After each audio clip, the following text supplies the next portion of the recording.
मीनू का दोस्त। मीनू जैसे ही स्कूल से आती चंपू के पास भागती थी। चंपू अपना पाँव उठाकर उसके हाथ में देता था। शनिवार का दिन था। स्कूल में आधे दिन के बाद छुट्टी थी।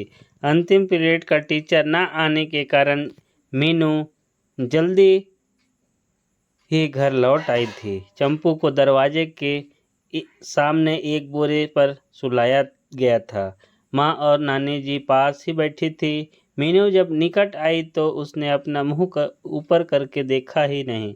कू कू का स्वर भी नहीं निकाला।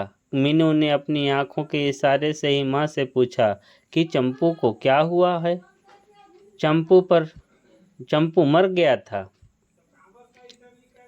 चंपू को भूलना मीनू के लिए बड़े कष्ट का काम था। माँ और नानी जी एकाध बार डांट भी चुकी थी, लेकिन चंपू की छोटी आंखें, मुलायम सिर, छोटी पूंछ, यह सब उसकी आंखों के सामने आकर नाचने लगता था। मीनू के पांव से एक मुलायम सी चीज छू गई। जब चंपू था तब तो ऐसा होता ही था। वह चोर की तरह जाने कब आकर सिकुड़ कर बैठ जाता था। मीनू घर के पिछवाड़े चबूतरे पर बैठी होमवर्क कर रही थी। पाँव एक तरफ करके उसने नीचे देखा।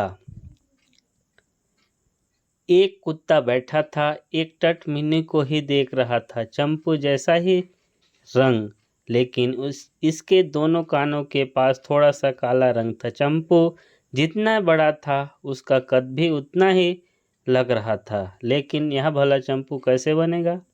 मेरा चंपू तो अलग ही था, बेचारा मर गया। मीनू कुत्ते से मुंह फिराकर अपने होमवर्क में जुट गई। परीक्षा के दिन निकट थे। मीनू अब खेल कूद की जगह पढ़ने में ज़्यादा समय लगाती थी। 5 बजे तड़के ही उठकर बैठ जाती थी। उस दिन तड़के मीनू के सिरहाने के पास रखी घड़ी का अलार्म ठीक 5 बजे ट्रिन की आवाज़ के साथ बज उठा। मीनू ने उठकर उसे बंद किया। मुंह धोकर पढ़ने के लिए मेज के पास आई। तब तक पिताजी भी उठकर अपने कमरे में बैठ पढ़ने लगे थे। मीनू पुस्तकें सामने रखकर सोच रही थी कि सबसे पहले क्या पढ़ा जाए। फिर वह कुर्सी पर आराम से बैठते हुए पाँव पसार कर पढ़ने लगी।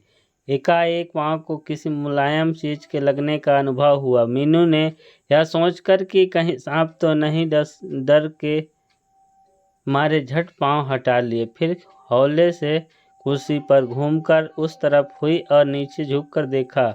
उसके पाँव को मुलायम से जिस चीज ने छूकर उसे डराया था वह और कुछ न होकर वही कुत्ता था। वह खींच गई थी, मन में यह कहते हुए कि ठहर, तुझे अब अभी सबक सिखाती हूँ। वह रसोई घर में गई। वहाँ कपड़े सुखाने के लिए कोने में रखे डंडे को उठा लिया। फिर पीछे से जाकर जोर से डंडा कुत्ते को दे मारा। अचानक पड़ी इस मार के कारण कुत्ता चकरा गया। फिर ऊंची आवाज कूं कूं करके भौंकने लगा। मार बड़ी जोर से पड़ी थी। धन्यवाद।